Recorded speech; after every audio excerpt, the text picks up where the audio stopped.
Hey, and welcome to the Love People Use Things podcast. My name is Matt Fradd. I hope you're having a beautiful porn-free week. If you have fallen to porn recently, I hope that you will get up and, rejoice. Because here's the thing. You don't have to sit down. You don't have to wallow in your defeat. You've probably done that before and that didn't get you far.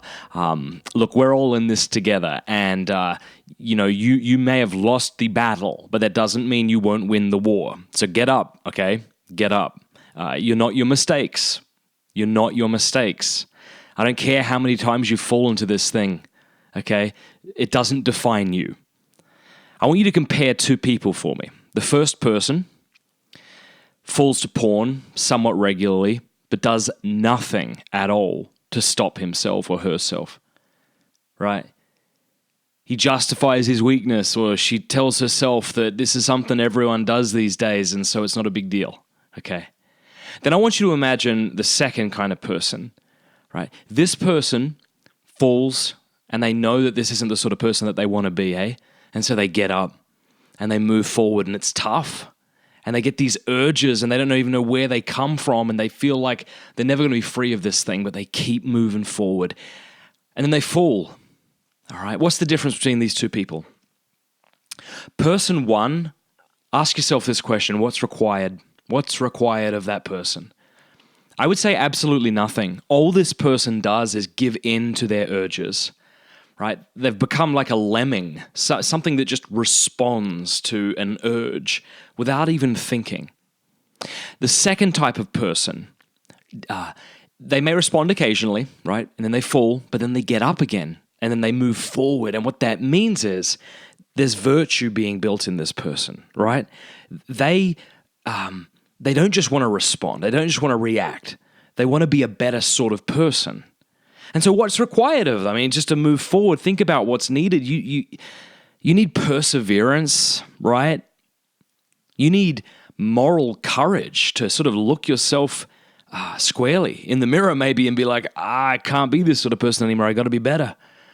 You need patience, right? Patience with the urges that come, because it's not like you're giving into every urge, right? Presumably, even if you're getting like 10 urges a day and you give into 9, there's at least one that you're not giving into, all right?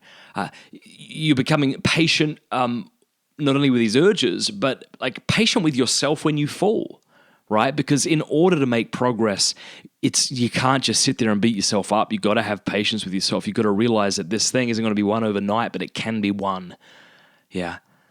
Like you're becoming a better human being. And when we talk about like better human being or a human being that's becoming better, there's something that the ancients used to mean a person who was good. And that was the word virtue. All right, virtue. Maybe you've heard this before. Maybe when you hear the word virtue, you think of, I don't know, like a religious thing, or maybe someone who thinks they're better than other people, or who's sanctimonious. I don't know, but that's not what the word means. The word virtue was used by Aristotle. I mean, at least we translate his word as virtue, right? And for Aristotle, he thought, right, that the purpose of life is fulfillment and happiness. How do you attain happiness, though?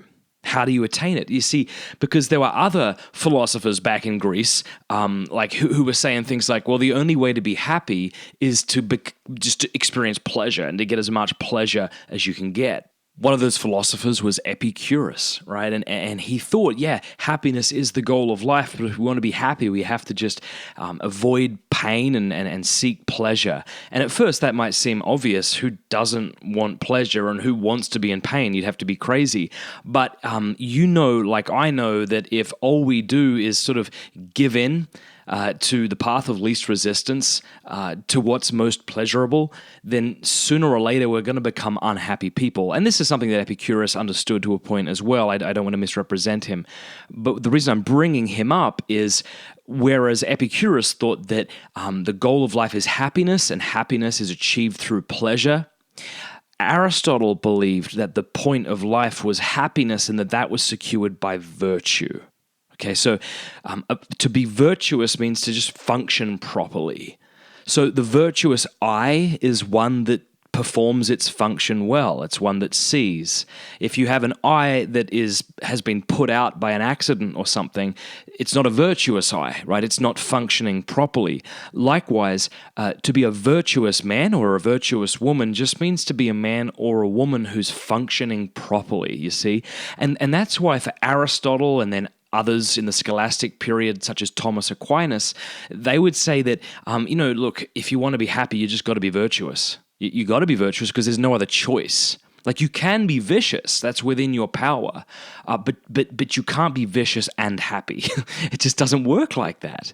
And sometimes we fall into the trap of thinking that's not true, and maybe, you'll think of people who seem to get everything that they want, and maybe they're, out there and they're partying and they're taking advantage of people and this and that. And it might seem that way from the outside, right? That someone can be not virtuous and happy. But Aristotle thinks that's not true. And I think if you think about it for any length of time, you'll agree with him. I do too. So, okay, what does this have to do with pornography? Well, a couple of things, many things. I think as people who are trying to overcome pornography, it's important not just to seek to avoid porn. All right, that's not enough. We have to seek to be virtuous. There's a difference, right? Like in the first picture there of just avoiding porn, you're just someone who's turning away from something. But the thing is, like, you've been created as a lover, right? As somebody who ought to act and give of their strength. So when you define yourself or you think of yourself or you think of your battle as merely turning away from, then you're not acting positively. You're not giving of your strength. You're not directing your energy towards love, huh? So that's why it's important, I think, that we take a holistic approach of our life. So it's like, no, man, I don't want porn, but that's not the end of the story. I want to be a good person. I want to be a virtuous person. I want to be someone who seeks the good, who seeks to be honest, right? Trustworthy, reliable, right? Someone who is courageous, someone who's there for others, someone who's not just in it for himself or herself, okay? Now, one thing that Aristotle said, which might sound surprising, is nobody ever does anything unless they think that it's good for them. Like, nobody chooses something unless they think that what they're choosing is in some way good. Now, you might think, well, that sounds insane because people choose to do bad things. Well, that's true, but whenever someone chooses to do a bad thing, they don't choose it because it's bad. They choose it because of the good they think that it will give them, right? Now, here is Thomas Aquinas, who I mentioned earlier, who was a scholastic philosopher, lived in the 13th century. He did a commentary on Aristotle's Nicomachean Ethics, and he says this, right? He quotes Aristotle as saying that, the good is what all desire. Right? And then he says, there is no problem from the fact that some men desire evil. Okay, so he's raising this objection that I just raised. How can you possibly say that the good is what all desire when some desire evil? Well, how then? How do you resolve that problem? He says this, for those who desire evil, desire it only under the aspect of good. What he means is, when you desire evil, you desire it insofar as you think it good. And then Aquinas says, hence their intention primarily aims at the good and only incidentally touches on the evil. So in the rest of the podcast, I want to do two things. I want to invite you to reflect on why it is you turn to pornography. And then I want to share with you an acronym that I learned from Fortify, which is a fantastic online recovery program, which you can check out at joinfortify.com. That's joinfortify.com. All right. So the first thing I think that's important to recognize is when you turn to pornography or masturbation or whenever you sexually act out in a way that you regret, afterwards, what is it you're seeking? Because it's not enough just to say, well, I just chose to be bad. Even if we can agree that choosing pornography isn't a good thing, it's sort of, you're not really looking into it deep enough. When you just sort of dismiss it and say, well, I just chose a bad thing. But what were you choosing that you believed to be good? You see, pornography promises us many things. And what is it that you think it's going to give you when you turn to it? Now, maybe you're thinking, when I turn to it, I'm not thinking at all, right? There's an urge, and I just sort of shut my brain down, as it were. I try not to think because I know this is a bad thing, and I turn to it. Well, sure, but step back and think about it for a moment. What is it that porn gives you? Now, the obvious thing, right, is that it gives you pleasure, right? Like, pornography is pleasurable. Obviously, if pornography caused pain, you wouldn't do it. I think that's fair to say, right? Like, if every time you turned to pornography, some weird, bodily ailment resulted from it, okay? This is a weird thought experiment, but stay with me here. Like, suppose every time you turned to pornography, you had an immediate, sharp, overwhelming pain in your abdomen, right? Well, you wouldn't do it anymore, unless for some reason you might say, well, the pleasure might outweigh the pain. And that also brings up another good point, and that's this, okay? You only choose something when you desire it, okay? That's what Aristotle and Aquinas have said. But there's something more that needs to be noted. Whenever you're deciding between any two things, you will always choose that which you desire more. Another way of saying that is the only thing that can conquer a desire is a stronger one. Right? The only thing that can conquer a desire is a stronger one. So, I'm trying to think of an example. Okay, here's an example. I went to the beach recently, and I took my son with me. I was speaking in North Carolina, and the whole way up, my son was really pumped about going swimming. And I said to him, it's going to be really cold. I don't think you're going to want to get in once we get there. And he assured me that he would want to get in. Well, we arrived at the beach, and it was very cold, and the wind was blowing terribly strong, and sure enough, he didn't want to get in. Well, why? Because his desire to go swimming wasn't as strong as his desire to remain warm, okay? His desire to not be freezing cold, right? His desire not to be freezing cold was stronger than his desire to go swimming. So it's important to realize that whenever there's two options before us, we're always going to choose that which we desire more. And that's why it's important, I think, to reflect on what porn gives us and what it is we're seeking. Well, I think one thing, and I'm just going to think of a few things off the top of my head. Some of these are going to be somewhat odd, not the obvious ones. Because I could say, well, we seek pleasure. That's kind of obvious. But let me try and think of a few that maybe you haven't considered.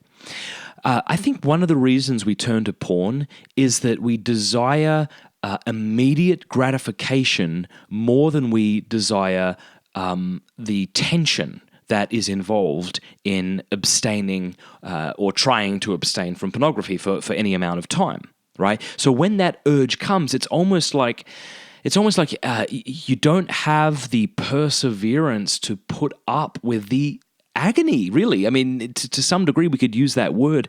The agony of just sitting there and feeling everything within your body, wanting to go to a porn site or wanting to masturbate or wanting to act out, right? I think that is something. I think it's like due to a lack of fortitude, due to a lack of perseverance, we just want to give in because that way it'll feel resolved, right? That way we don't have to handle the tension anymore. That might be one reason. I think another powerful reason that people turn to pornography is that it makes them feel strong and it makes them feel sexy and it makes them feel powerful. Okay, because when you think of most pornography, it almost always involves like people desiring someone else or one person strongly desiring someone else. And I think for many of us, when we watch pornography, we put ourselves in the place of that person who's being desired, right? We want someone to desire us. We want Because if we're desirable, you see, then we must be in some way strong and powerful and good looking and attractive, and you see. So I want you to reflect upon that. Like, why is it that you go to porn? What is it about it? It might be just relieving the tension. It might be a desire to be thought of as or found strong. Maybe for you it's a matter of just wanting to relax because you find yourself really tense and you know that this has sometimes helped you in the past. But then the question must, I think, follow from that is, what do I desire more?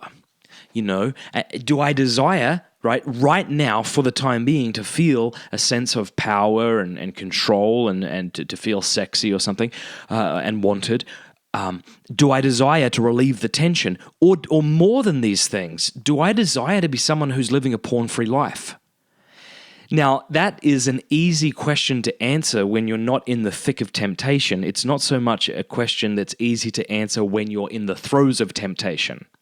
So what do we do in the throes of temptation?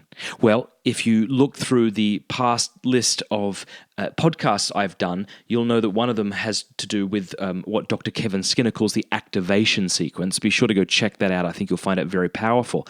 But as I say, what I want to share with you now is an acronym that I learned from Fortify that I think's going to help you somewhat. And that acronym is STAR, STAR. For those of you who can't understand my accent, I'm not saying star, I'm saying star, okay? So here is what the acronym stands for, okay? Right. S means step back. T means take a few breaths. A, ask yourself, what do I really want? And R means respond. So let's go through each of these, okay? Let's think of two examples, okay? Maybe three. Okay, you feel tempted to act out sexually. Okay, so let's think of three different scenarios. One, okay, you're laying in your bed, right? It's morning time. You have a strong desire to sort of masturbate because you know that will make you feel good. Okay. Second example is nobody's home right now and you have unbridled internet access, okay? And you feel this strong urge to turn to pornography. The third scenario we might think of is you are at a bookstore and maybe there are some pornographic magazines or some pornographic books of some description that you know will really lead you to masturbation and will be the trigger for that. What do you do? Well, regardless of the situation you find yourself in, you take a step back, okay? Super simple, I know, but helpful. And taking a step back might mean, and probably does mean, removing yourself from that location. So if you're laying in bed and you feel like you're about to masturbate, okay? Get up out of that bed, right? And just immediately and go somewhere else. Like throw on some clothes, head outside, right? And just maybe step out on the porch or step out on the grass or go for a walk around the block, whatever it might be. Remove yourself from that place that you're in. That's sort of the geographical trigger, maybe we could put it that way. Even if it means just getting up and walking towards the kitchen and getting a glass of water. Okay, so removing yourself from that place. Again, if you're no one's home, to use that second example, and you have unbridled internet access and you're sitting on the computer and you're sort of bored and you get the sense that you're going to start looking at porn, maybe immediately turn the computer off. You know how you can just hold down the off button until finally it goes off, right? That at least will give you a minute or so, right? Turn it off and then remove yourself from that location. Again, go to the kitchen, go for a walk, whatever. Just remove yourself from it. And then thirdly, I use the example of if you're in a bookstore or something like that. And of course, the obvious thing to do, I think, would be to put the book down, or if you're not holding the book, to turn away from the book and to remove yourself from the bookstore. Now, that's just the first step, okay? Taking a step back is really important because that enables us to not just react like we spoke about in the beginning. The next thing that I want to suggest that you do is to take a few deep breaths. Because if I were to ask you, what does it feel like when you get the urge to look at pornography? You might say something like, I feel anxious. I feel a sort of tightness in my chest or a sort of flutter in my stomach. Okay, well, taking a few deep breaths, inhaling all the way, exhaling all the way, can be a way and is a way to settle your nervous system, to settle your body, your person. So you might remove yourself, as I say, from that location and just take a few breaths, okay?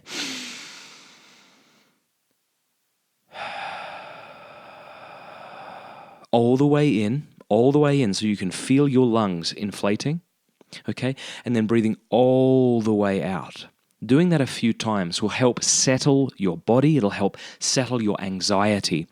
Now, you know I'm a Christian, so I know that a lot of you aren't Christians, and so this isn't me trying to, push my faith on you or something, but I know y'all are open-minded people, so let me just suggest what I do as a Christian, because I'm sure we have a lot of Christians who also listen to us, is there's an ancient practice that's been around for almost 2,000 years within the church that is called the Jesus Prayer, where you breathe in and you say, Lord Jesus Christ, Son of God. All right, so you breathe all the way in, and it sounds like this, right? Lord Jesus. Like you breathe in and you say that, and then you breathe out and say, have mercy upon me, the sinner. So you breathe in, Lord Jesus Christ, Son of God. Breathe out, have mercy upon me, a sinner. And you might try to do that 3 times or 10 times. For you might adjust the words if you're not a Christian, or you might not even be religious, but you might choose a few words, even if it's something like, I want to be a better person, breathing in and saying, I choose reality, and then breathing out over fantasy, right? I want to choose love, you might say, breathing in over lust or something like that. But the fact, look, whatever your religious worldview, I think it's undeniable, right, that most religions in some way or another have incorporated breath into their prayer, right? Even in sort of these ways of meditating where the breath plays a key role. Well, there's a reason for that, and that is that it settles us. So going back to our acronym, we have take a step back, S. All right, remove yourself from your location. T, take a few breaths, okay? Then the next letter in the acronym is A, and this gets back to what we talked about at the beginning of this podcast. Ask yourself, what do I really want? And be serious. And look, and you might say to me, well, what if what I really want is porn? Well, that's within your power. Right? That's within your power. But the fact that you're listening to a podcast like this leads me to think that you actually don't want that. Not ultimately. Like, that's not actually your deepest desire. Like, it might be your desire in the moment, but it's not actually what you want. And so take a step back and ask yourself, and you might put it to yourself as frankly as you can. Do I want to be somebody who masturbates to pictures of people I don't know today? Or do I want to be somebody who uses his time more fruitfully and more beautifully?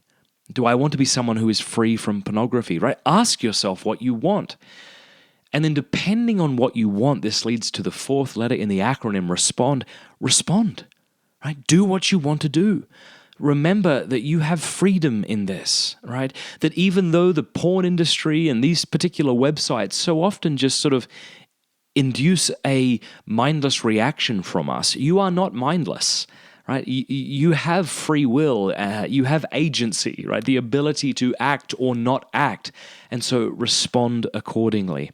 I find that acronym, again, that I got from Fortify, you can go to joinfortify.org to check that out. It's, as I say, really fantastic.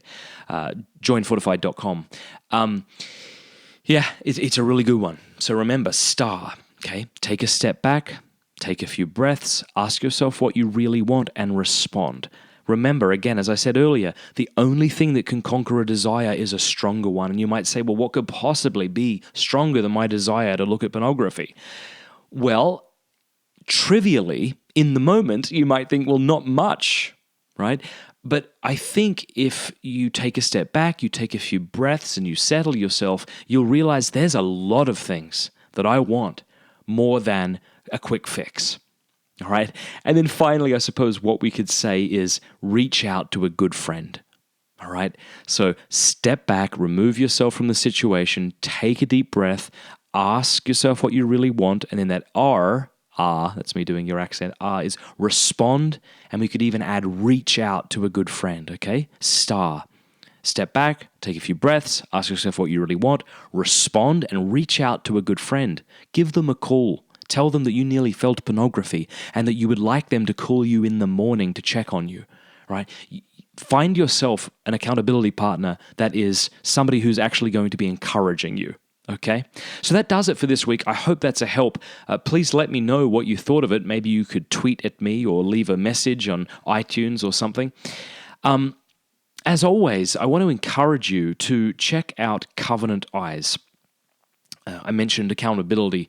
Accountability is not everything. But no real step in recovery is everything. It's sort of like it's multiple things used together that are going to help. But accountability, I think it's fair to say, is an indispensable one. So if you don't have the best filtering and accountability software on the web, which is Covenant Eyes, I really want to encourage you to go and check that out right now.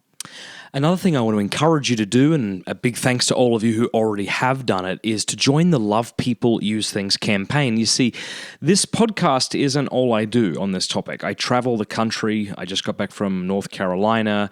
I'm going to Rhode Island next. I mean, I travel a lot and I speak about this issue to literally tens of thousands of people every year, and I want to create some resources for them. So by joining the Love People Use Things campaign for $10 a month, you'll be supporting me to produce those materials. So right now, the money I'm receiving over Patreon doesn't go to my family, doesn't go to me, doesn't go to my whatever, personal money. I'm actually using all that money to produce some booklets, and I want to print these things by the thousands. So obviously that's going to cost money in addition to typesetting and getting the cover design and all that, as well as want to create these like commitment cards for teenagers and university students to sign. So that's what I want to do. If you join the Love People Use Things campaign for $10 a month, let me tell you what I give you in return, okay? You're going to get The Porn Myth, which is my book. I'm going to sign it for you, by the way. So it's called The Porn Myth, Exposing the Reality Behind the Fantasy of Pornography. I'll ship that to you. You'll also get the book Equipped, Smart Parenting in a Sexualized World. You'll get a free Love People Use Things sticker. You'll get 25% off a awesome Love People Use Things t-shirt, which we're super pumped about. It looks great. You'll get free live stream events. We haven't started doing them yet because we need to get a number of patrons before we begin doing it, but we will begin doing it. And when we do, you'll have access to those events. And they're going to be for men, for women, for both men and women, and also for parents. So, again, if you would like to help me and help this mission, go to lovepeopleusethings.fm. Do that right now before you forget, because if you want to do this, I'd really appreciate it. And before you forget, maybe do it right now. Love People Use Things FM. Click support. That'll take you to the Patreon page where you can give $10 a month and to get all that stuff. You can give less as well if you want, or more. Okay, thanks so much. Look forward to chatting with you next week. Have a good porn-free week.